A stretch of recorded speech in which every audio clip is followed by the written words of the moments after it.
Hello and welcome to Africa News Debates, the very first episode in 2025.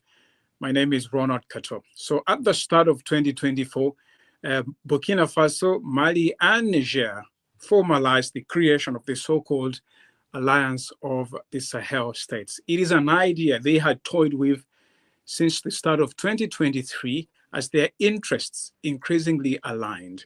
The move has consequences for regional bloc ECOWAS, which is now 3 members short. On this African News Debate, we ask, can ECOWAS survive the Sahel split?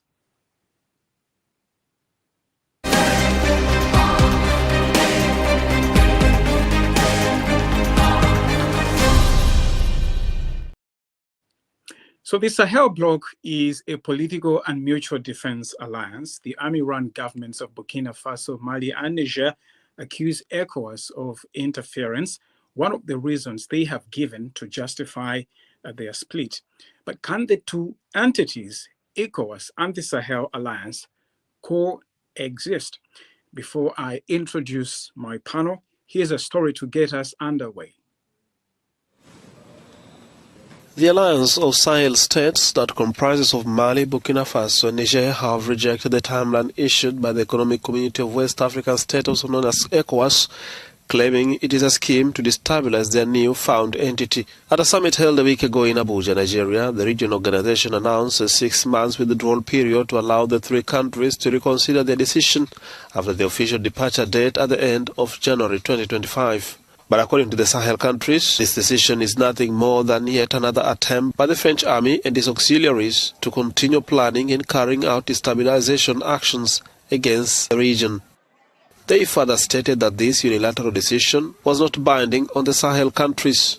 The 3 countries accused the bloc of inhumane and irresponsible coup-related sanctions and of failing to help them solve their internal security crisis. The 3 coup-hit countries have largely rebuffed ECOWAS efforts to reverse their withdrawal. One major benefit of being a member of ECOWAS is a visa-free movement to the member states, and it is not clear how that could change after the 3 countries leave the bloc. They had already indicated before the summit that their decision to leave the organization was irreversible.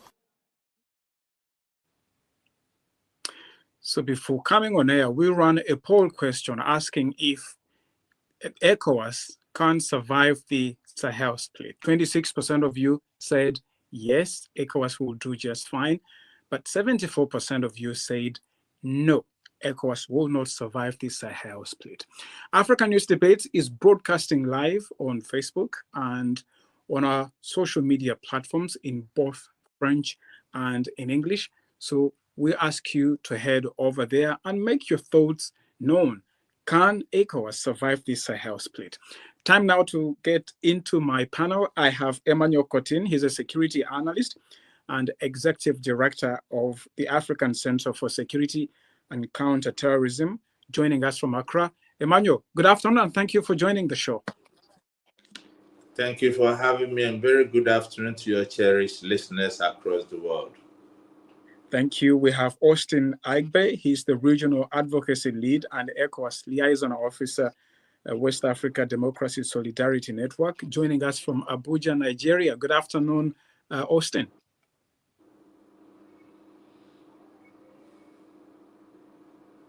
Okay, sorry. Good afternoon, everyone, and Happy New Year 2025 to everyone. Happy New Year to you, Austin. And we have Ayo Obe, is a lawyer, writer, and human rights advocate with deep experience in West African governance and democracy. Ayo, you're joining from Lagos. Good afternoon. Good afternoon, and Happy New Year to everybody, especially to the good citizens of ECOWAS. Thank you very much. Can I begin with you, Ayo? And this is a broad question that, and I would like to hear, what all of you think about it. Who has more to lose from this split? Is it ECOWAS or is it the ASE? Let's start there. Do you want to start with me? Or? Sure. Okay, I think it's unquestionable that the party that has most to lose are the Sahel states. And I think we should also recognize that if they are ejected as they stand ejected when they when the year of notice is up, a change of government can bring them back into ECOWAS. We have to remember that the juntas who left ECOWAS, they didn't consult anybody in their countries before they decided to leave ECOWAS. These are the citizens who travel across Africa, across the who benefit from the freedom of movement. And if you look at the numbers of Burkinabes and Malians in Senegal, Cote d'Ivoire, and Ghana, or Nigerians in Nigeria, the numbers are much more in favor of the countries that remain in ECOWAS than the ones in this Sahel alliance. So they're citizens who are going to be affected by the end of free movement of goods and people. They're harming their own people more. But I think that it's also quite interesting to me, this idea that France is doing this and France is doing that. I think that anybody who knows the history of ECOWAS will know that it was formed in the teeth of opposition from France. France wanted to keep its hold on the Francophone West African countries and its former colonies, and it did everything it could to obstruct the formation of ECOWAS. Nonetheless, President Eyadema of Togo and Yakubu Gowon at that time, who was our military dictator in Nigeria, they overcame that and they made sure that ECOWAS was formed. And so ECOWAS is not a French project. ECOWAS is a project that was achieved in the teeth of... Can I intervene there, Ayo? We'll get to that point. But Yeah. Austin, who do you think stands to lose more here from this split? Is it ECOWAS? Is it the alliance of the Sahel states? Let me respond directly to your question. In affirmative, I think both will lose, but more than often, the Sahel state will lose more. As Ayobe has just stated, if you look at all the available index, these are three countries that are landlocked with diplomatic concern, also with Algeria, talking about Mali. And if you look at all the three of them, I mean, we're talking about landmass. You can see where they have a huge landmass, but in terms of population, in terms of human resources, in terms of human and capital resources, it is clear landlocked countries will always suffer. Landlocked countries will always rely on coastal states. And that is why you see more of a friction recently between Benin and Niger as possible exploration of this oil. And that will continue. And if you look at what ECOWAS is spending in the region, over 500 million US euros, that is implementing projects in Burkina Faso, Mali, and Niger, if those goes out, I think it's more important that those who will lose more, I said, both of them will lose because we want all together. The idea, the philosophy of an ECOWAS of people will be reduced. But importantly, the issue of integration, and that is what all of us will suffer. But those who will suffer more integration will be the Sahel states. Their number is fewer than, in fact, only Nigeria alone with half of the number of ECOWAS, you realize that even if it's just Nigeria that is remaining in ECOWAS, it is a huge population-wise. But for you, a smaller number of people, I mean, they will suffer more, but again, both will suffer. Don't you think they would have thought about all these things before announcing their split, Austin? The military don't think diplomatically. The military engage in force. And if you look around, whether the guy in Guinea-Conakry with the crisis that is ongoing there now, it's that we are coming to you to help us. You know, we have been under some heavy colonial rule. It is time that we free ourselves. Those notions aren't true at the end of the day. Because by the time the whole philosophy of the military regime is over, we are now clearly right now where I see it, I know that insurgency, the basis for the takeover of power, is not even at the lowest state. It is still rising. So all of the promises of the military, whether it's in Burkina Faso, Mali, or Niger, has not been realized. The good governance that was a vision when they took over. In fact, all the euphoria, particularly in Burkina Faso, where the military took over, the euphoria on the street are no longer there. Are no longer there. Right. It's too early. I think it's too early to judge them on that front, also because I mean they've barely been there for 5 years. But yes, we will get there. Can I go to Emmanuel? Wait for now? 5 years. Emmanuel, how did ECOWAS lose its leverage over the Sahel states? I mean, this was unthinkable 3 years ago. How did ECOWAS lose its leverage over these states? As Austin and Ayo said, these are tiny states without access to the sea. I mean, this alone would have been ECOWAS's leverage over them. But now they don't care. How did this happen? In fact, I can hear you. I don't know if you can hear me. Can you hear me? I can hear you. I can hear you. I can hear you. I can't hear anything from you.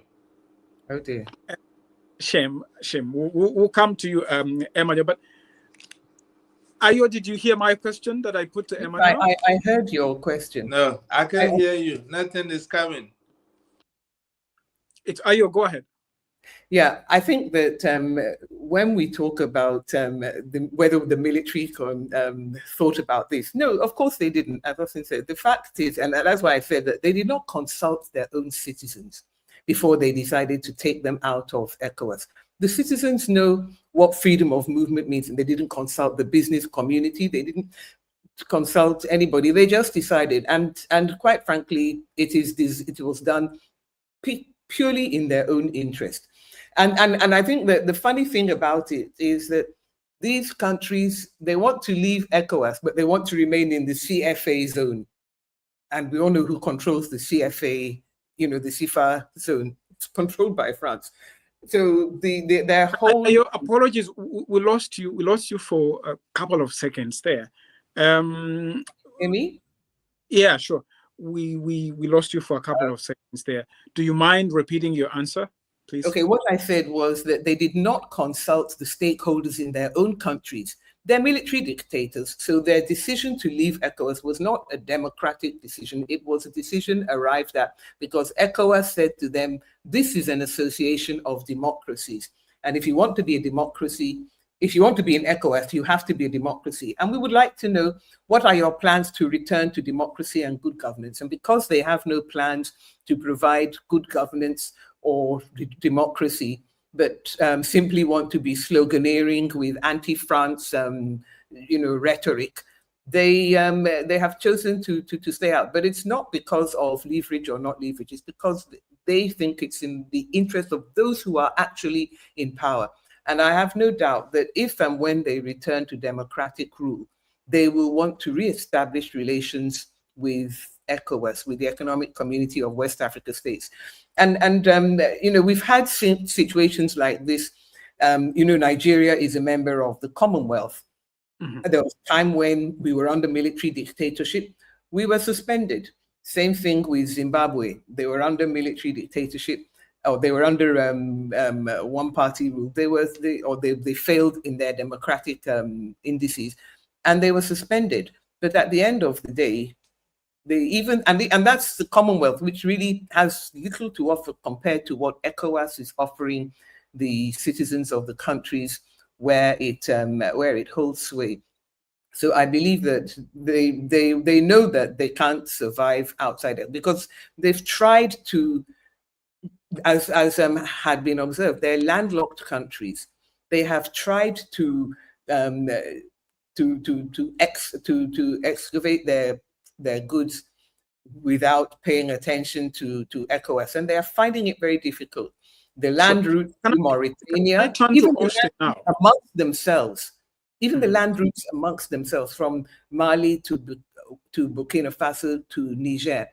They're not safe. They're not able to control this. So I don't think that I think that I'm actually very surprised at those who felt that ECOWAS is the one that will not survive the departure. On the contrary, I look on this departure as a temporary thing, which will eventually be corrected.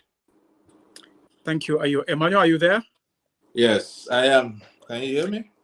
Yeah, perfectly. So, Emmanuel, I mean, before the threat of force, before ECOWAS threatened to use force to restore the government of Mohamed Bazoum in Niger, the attitude of the Sahel states towards ECOWAS was not as hostile as it is now. Is it safe then to say that ECOWAS overplayed its hand when it came to threatening to use force to invade Niger? Was this the mistake that caused the Sahel split?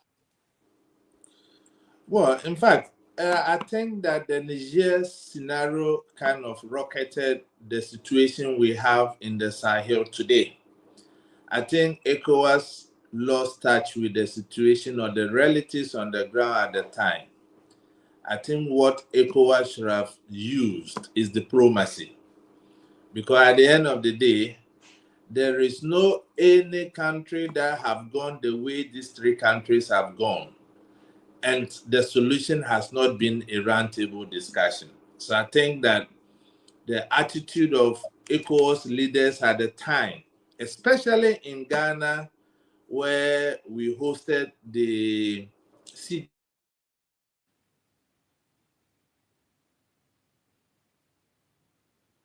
Emmanuel, we seem to have lost you. Can you hear me, Emmanuel? Oh, but I cannot hear you. Shame. We have lost your audio again. Are you there?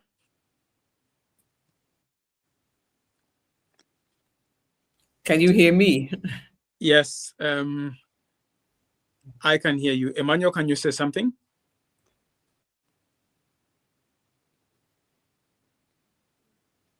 Okay. I'll continue with you for now, Ayo. There's an attempt to mediate by the Senegalese president, Diomaye Faye, to sort of trying to bring back these three countries into the fold. How do you think that will go, Ayo? Well, I think that I mean, as Emmanuel was saying, that the ECOWAS countries were there was a lot of bluster at the beginning, but at the end of the day, there was in fact no invasion. There was a threat of using force, but they did not use force. And so I think that if that is the basis on which the Sahel states are still, having their anti-ECOWAS posture, they need to wake up and smell the coffee. But with regard to the mediation attempt, definitely there's a very serious attempt at mediation. But unfortunately, the time is running down. There's a deadline for having given notice of intention to depart. Then the deadline is approaching, and it's not likely that they're going to that we are going to have an agreement before then, because I think that fundamentally the leaders of those countries, and I think it's important for me to stress the fact that it's the military dictators in those countries who do not want to commit themselves to a return to democratic rule. And they have all sorts of excuses, that the fundamental... Well, they said that democracy hasn't worked there. Don't they have a point? Well, no, I mean, whether they have a point or not, that is the condition on which you return to, you can be a member of ECOWAS. So, and because they don't want to be members, and they can say that democracy hasn't worked, can they claim to have improved the lives of their citizens? They have not. Yes, as I said, there's a lot of anti-French rhetoric. But at the end of the day, they have the citizens are not better off. And yeah, they have sanctions. Sorry? What magic can they do with sanctions on their backs? No, they don't have sanctions. They've been lifted. Isn't it? It's a negotiation. Their sanctions are affecting them. The negotiations are intended to concentrate their minds on the need to give their citizens a say in the government of their countries. And that's what they're not doing. That's what they're not ready to contemplate. There are different forms of democracy. Nobody these days says that it's my way or the highway. We've all seen different types of democracy across the world. They're not ready to even go through the lip service. And at the moment, I think that they remain in that posture. And to me, they will go, but their going will be something that can be reversed, because, as I said, their citizens are all over the sub-region. There are certain programs, even ordinary school feeding, that is being run by ECOWAS, is benefiting their citizens, and they lose out on those things. Being part of a trade bloc, a major a market of 400 million. When they go, maybe it's a market of 300 million, but they don't make up for it for themselves, because, as I said, the land communications between those three countries is not secure. They have not been able to secure it in the way that the land communication with the littoral states of ECOWAS has gone. So that they tried to go through Mauritania, and the security inside Mauritania, fine. The security from Mauritania to Mali, different story. Not fine. Not Can fine. I go to Austin now? Austin, I mean, as cohesive as ECOWAS appears to be, things work quite differently on the ground. So do you think, can the bloc, ECOWAS, adopt a common policy towards these three Sahel states? Can they, for example, say, we will deny them access to the sea, and everyone will listen? Or Senegal will say, I'm not doing that. I'll let them access my sea. I'll let them access my ports. So it will be complicated for ECOWAS to do that, because, like you were trying to ask Emmanuel, they were fine. I mean, diplomatic concerns at the time. The sanctions and the possibility of invasion, the military invasion that ECOWAS wanted to pronounce on Niger, which for me was the wrong option. But however, complicated the matter further isn't an option. So right now, countries in ECOWAS have their own sovereign power. Benin can engage with Niger, country-to-country relationship, its own foreign policy. It doesn't have to do with ECOWAS superintending on them, because Benin is going to be making money from Niger, from using the waterway. The same thing will happen in Senegal, especially now that President Faye is the lead between ECOWAS and the Sahelian states. But importantly, I think ECOWAS missed it at some point, or continue to miss it. Technically, number one is that, arguably, if you listen to the head of state in Burkina Faso, where he argued that, why are you declaring sanctions on military takeover and you refuse to declare sanctions on civilian takeover? We've identified constitutional coup as a challenge in itself. There are countries who are changing their constitution to perpetuate themselves in power, and yet ECOWAS is not talking about that, because these are same fellows who meet at the heads of state meeting. These heads of state don't want military folks to join them in that meeting. They continue want to associate as civilians who decide, and the decision is purely consensus. There's no majority vote there. For any action to be taken, they all have to agree.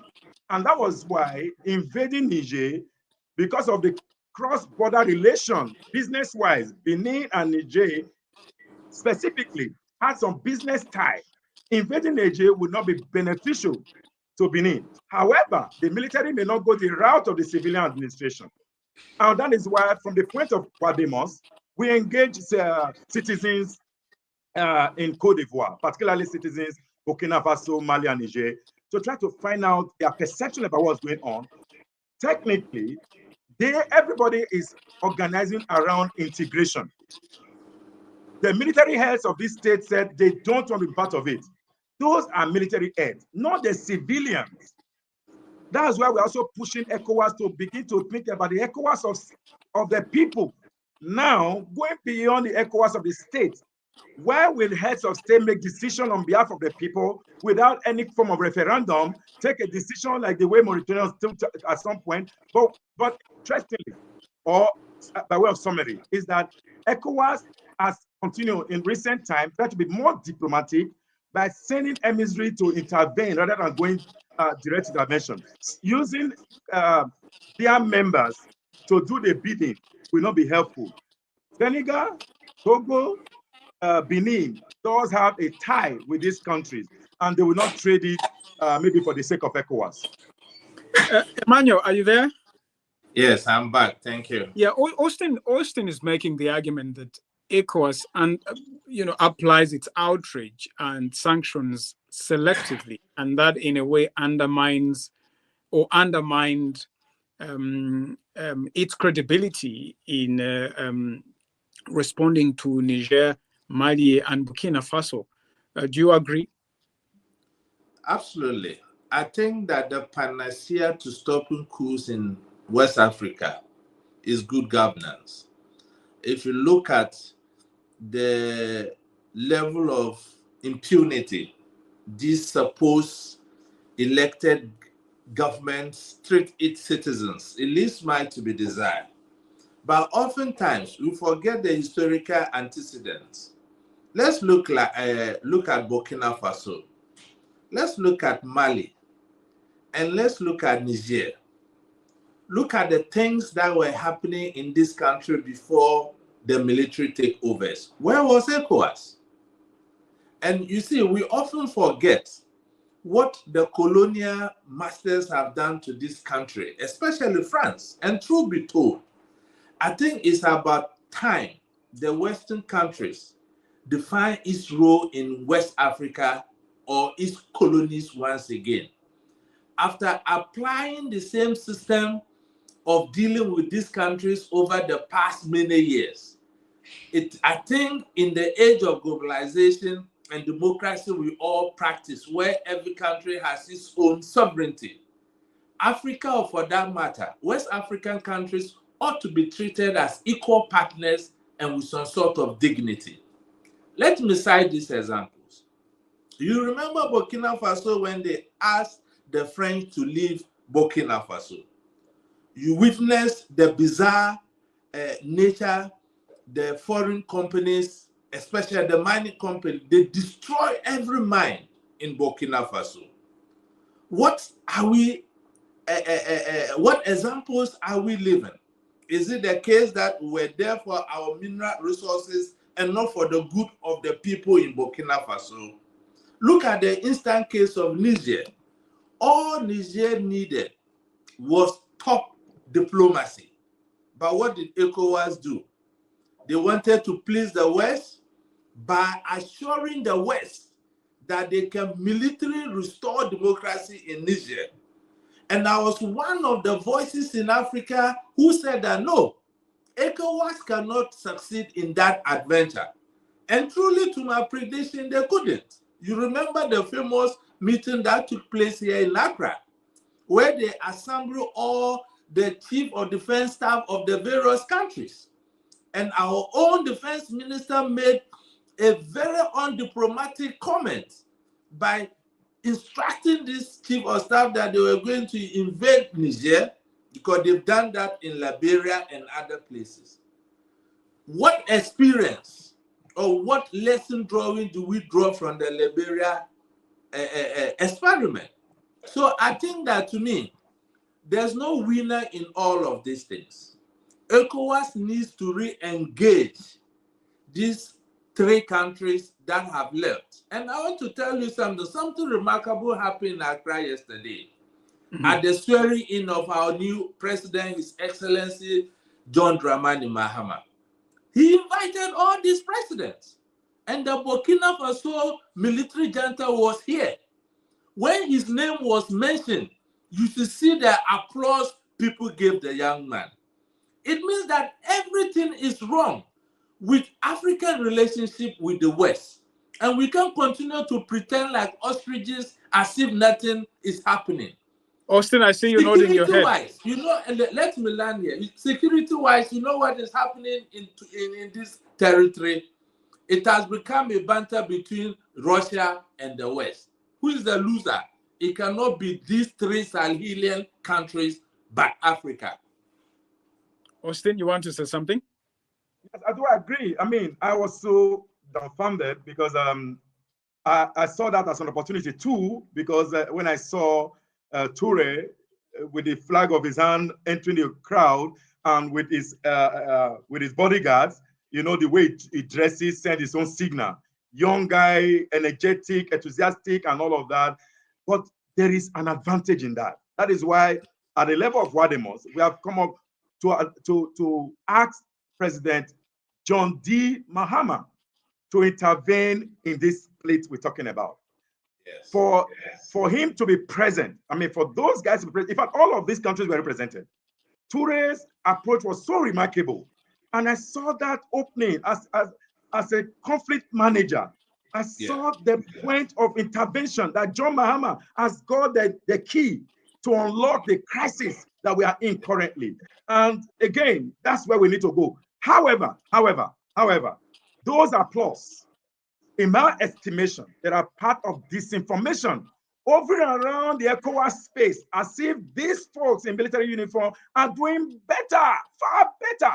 It is not true. We all not need to put that on the plate. I mean, you see, in Burkina Faso, if you criticize Toure, that come on, there's conflict here, there's violence here, there's insurgency attack there is no problem. It costs you and harm you to go fight insurgency.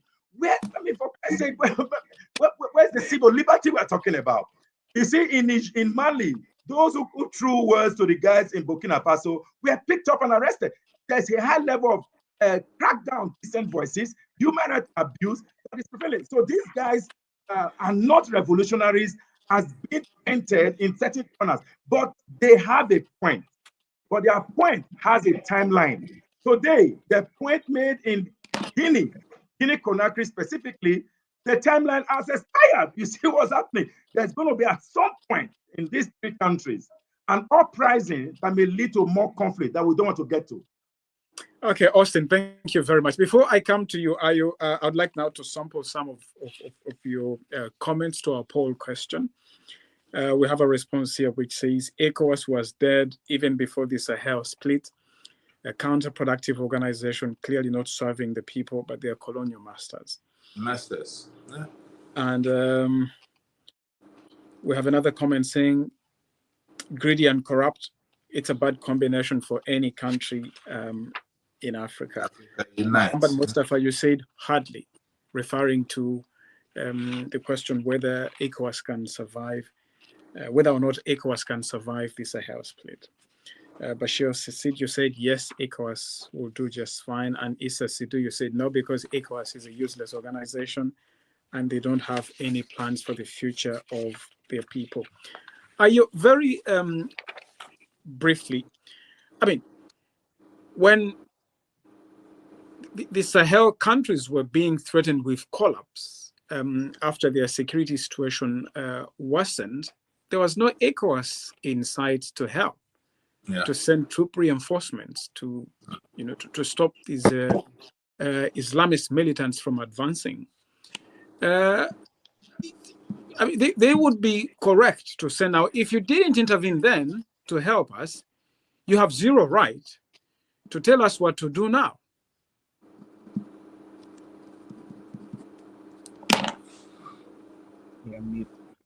I think it's good if we avoid the rhetoric, the easy popularity, the cheers, and so on.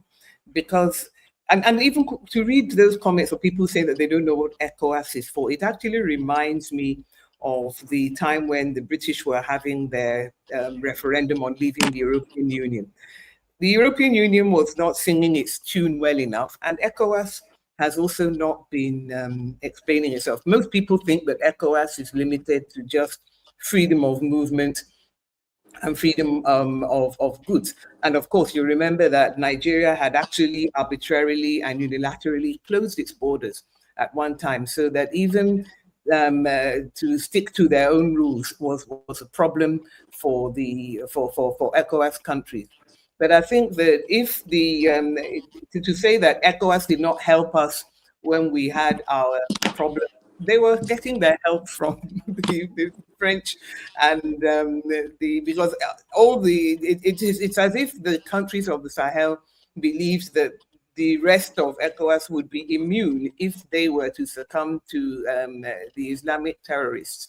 And that is not the case. So I think that if they are complaining that they did not get enough help, then the answer is to say that we needed this help and that help, and we didn't get it, rather than to say that your democracy is that you're having civilian coups. I mean, I think that, quite frankly, is the most unreasonable argument. Everybody has their different forms of democracy. If the country decides under its constitution to change its constitution, that is done within the constitution.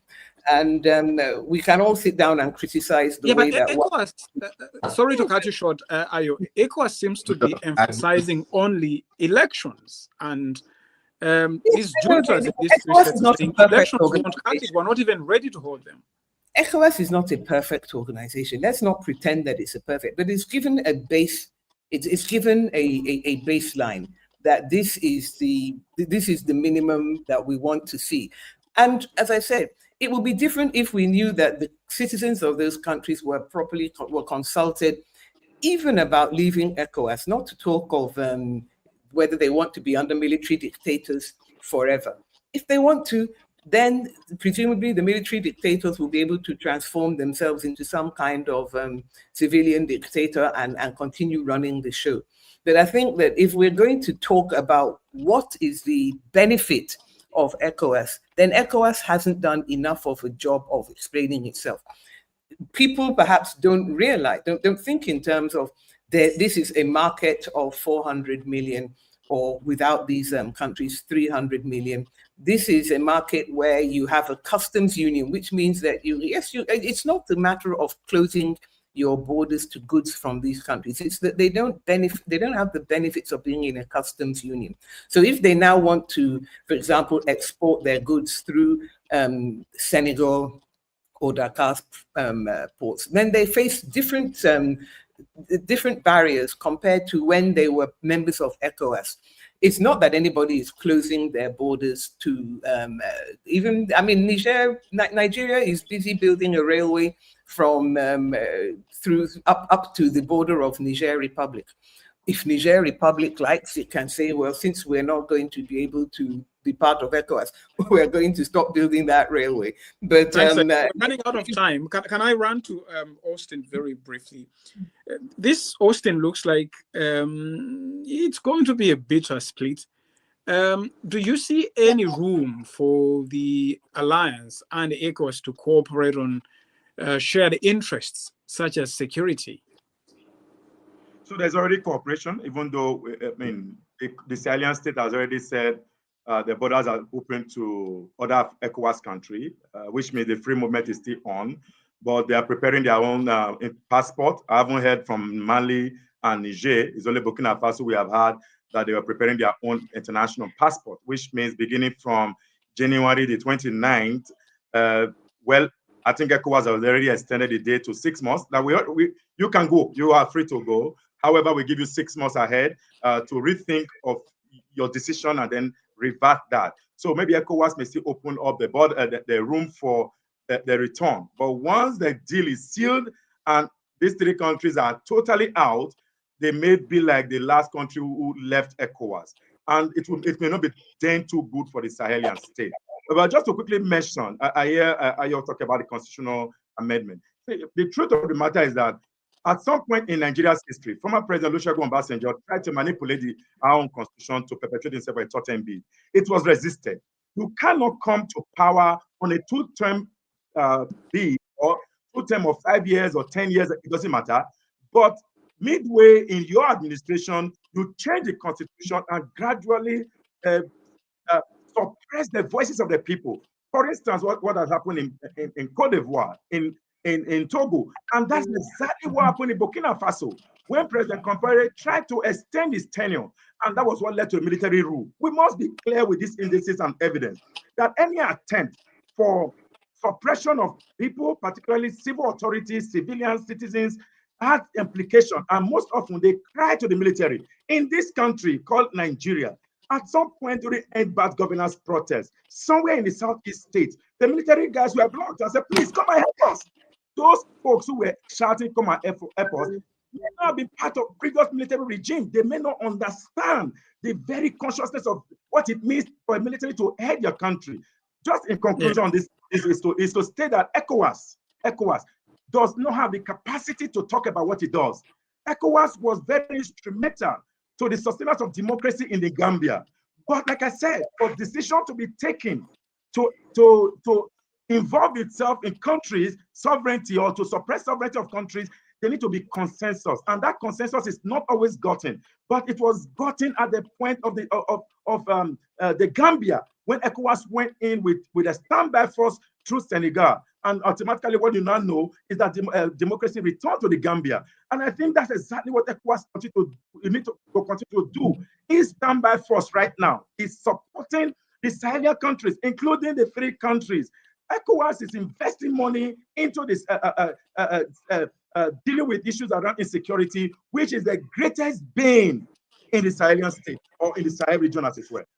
Emmanuel, do you see a chance of the alliance of the Sahel states, catching on and becoming popular, and do you see the possibility of countries actually subscribing to it, joining it? To be, in my candid opinion, I don't think it's the case that the Sahelian state can survive in this expensive enterprise. No. But it will embolden other rogue states to take the route the Sahelian countries have taken. If you look at what is happening around Togo now, such an enterprise can happen in Togo.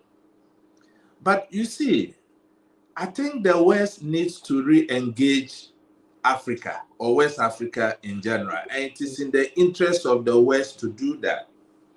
If the West doesn't re-engage West Africa or Africa as equal partners and sovereign countries with new policies, it will give the opportunity to some of these rogue leaders to go the route the Sahelian states have gone.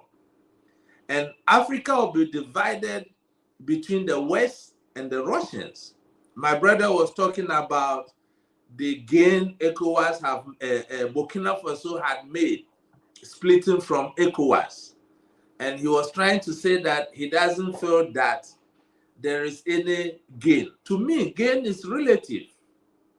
If you look at the military hardware the Russians have given the Burkinabe government, and even the satellite that is hovering in space looking at the other West African countries, it is frightening.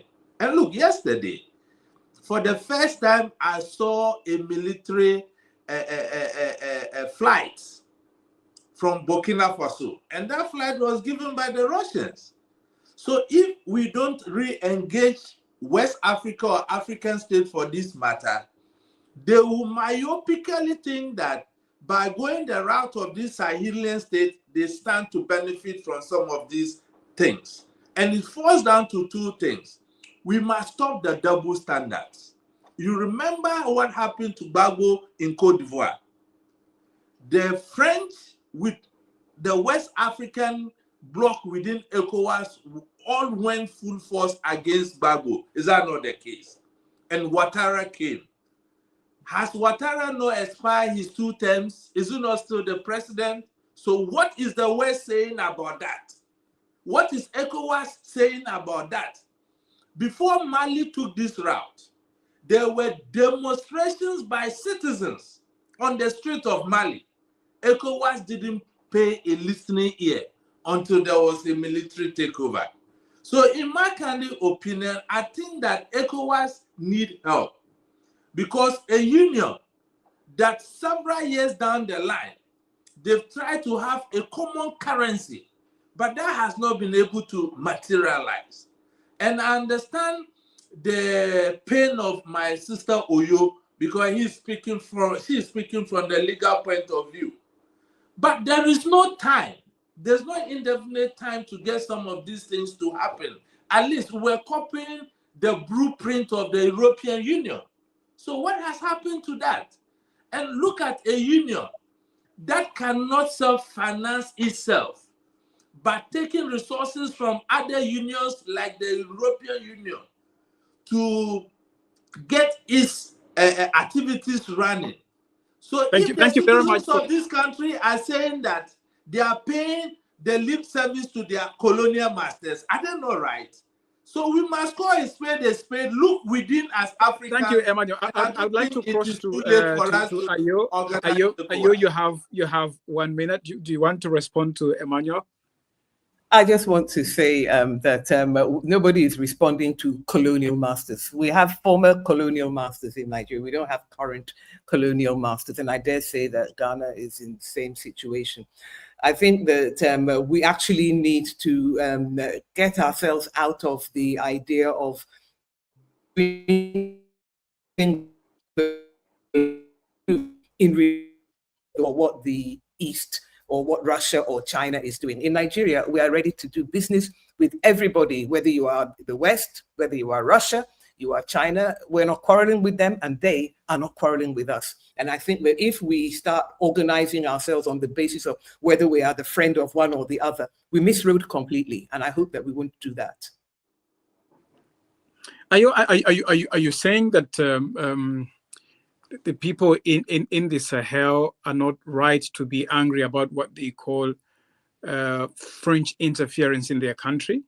Yes, the French were, they are former French colonies, and we all know that the former French colonies were kept under the thumb of France. But as I said, they are staying in the survivor zone. They are not coming out of the monetary union of the West African states because they know what it means. Similarly, when they say they're ready to allow us to come into their countries, because they know what freedom of movement means for their own citizens. So those citizens or those countries may have cause to complain, but we in Nigeria, we've never had foreign bases in our country. So we cannot start getting excited because somebody else has woken up and smelt the coffee about foreign bases. You know, and I think if the man had known his history, he would have known very well that to accuse Nigeria of setting up foreign bases in Niger, the Niger president, he would have known that it was complete nonsense. So I think that we cannot allow ourselves to be saying, what does the West say? What does Russia say before we start thinking for ourselves? Can I come to you next? Okay, 30 seconds, Emmanuel. Yes, so I can understand once again the point my dear sister is coming from. It's not the case that we are living ourselves between the two superpowers. No. Certain conditions are being created within the ECOWAS bloc that emboldens certain countries to take that route. And the truth must be said, we can't run away from our colonial past. No.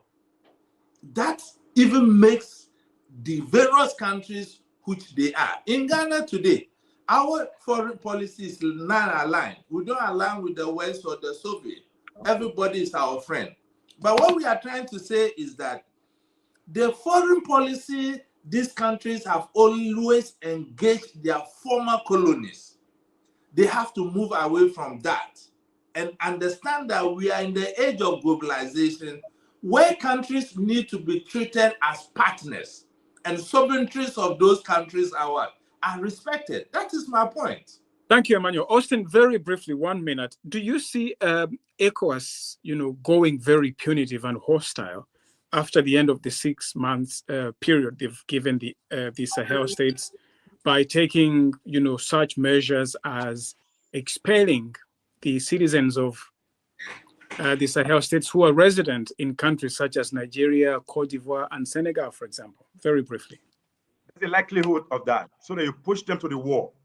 Push them to the wall so that there's nowhere to go, and the only place they can go is to go to the east, which is more of Russia, China, or what you call the BRICS country. It may happen at some point. It may be its own CCC rule, consultation, consolidation, and then confrontation. Those are diplomatic words. But I would advise that ECOWAS don't have to go that route because of the integration, because there's a power behind that community of the peoples of West Africa. I think that's why I speak. I have friends all over these countries, whether it's Mali, Burkina Faso, Niger, far away in Senegal, close by in Ghana or Togo. They are all our friends and we are all the same. Because again, if you look at historical perspective, more of the no-alignment that Emmanuel just talked about, most of the countries of the Anglophone countries, Anglophone, align with the non-alliance, that we are not going east, we are not going west, We are going to have relationship with both. I think that is what the Francophone countries need to align to do the non-alignment, that we are not going east or west. We are non-aligned. So we pursue our vision. And on that note, Austin, we come to the end of this episode of African News Debates. Thank you very much, Emmanuel Kotin in Accra, Austin Egbe in Abuja, and Ayo Obe in Lagos. Thank you very much for your thoughts. And thank you very much for watching from wherever you are watching from. Keep those comments coming. Can ECOWAS survive the Sahel split? From me, Ronald Kato, and the rest of the team, I'll see you on the next episode of African News Debates. Thank you.